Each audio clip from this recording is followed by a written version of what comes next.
I want to talk to you about 5 signs that tell you that you can save your relationship, even when you think you can't.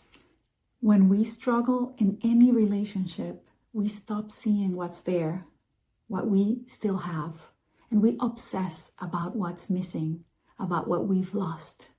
In this video, I want to help you shift that perspective because there are a few signs that tell you when your relationship still has potential, even if it feels messy, painful, or uncertain. And believe me, I've been there. Okay, let's get started. Sign number 1. If you feel sad, hurt, emotional, frustrated, those are not bad signs. They're good signs.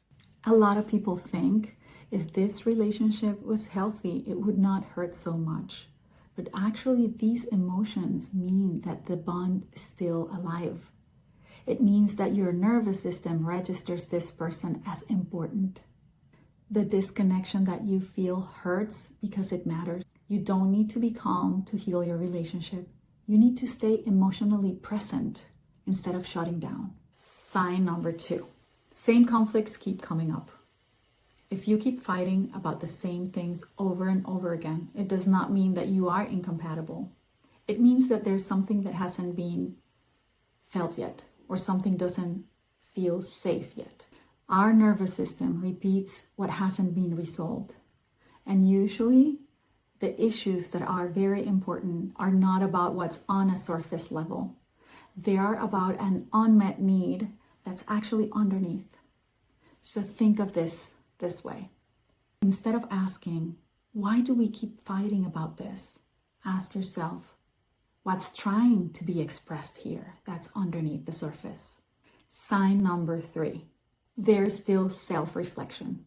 If at least one of you can stop, pause, and think, I may be a part of this. I may be creating this. That is huge. That is big. You don't need perfect communication. You don't need to both be fully on board about this either. Self-reflection, even when it's clumsy or when it feels uncomfortable, it signals flexibility. And flexibility is what allows repair. Healing starts by changing the other person. It starts with the willingness to look inward instead of outward. Sign number 4. The thought of leaving the relationship brings grief and not relief. That grief is showing you some information. It's showing you that you still have work to do. That tells you that there is still a bond that is important. So before you make any decisions, slow down and make sure you can see what that grief is pointing to. And usually the answer is that it's pointing to care, not pointing to failure. Sign number 5. There are still moments of us where there exists some humor or maybe small check-ins of even just teamwork. When we feel overwhelmed, we scan for the things that are going wrong and we miss all the stuff that we still have. But all those small moments are what's important. The grand gestures are not important anymore.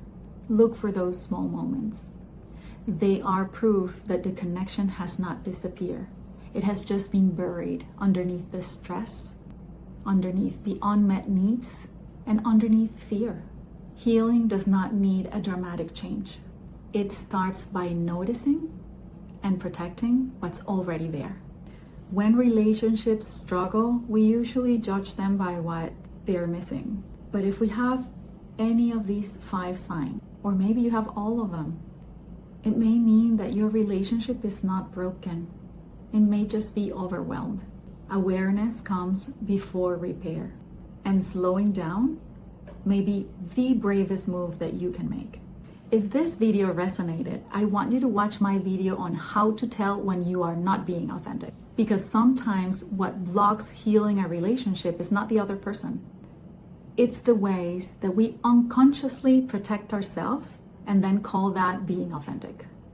And I'd love to hear from you in the comments. Which of these signs felt more true to you? And let's start the conversation right here.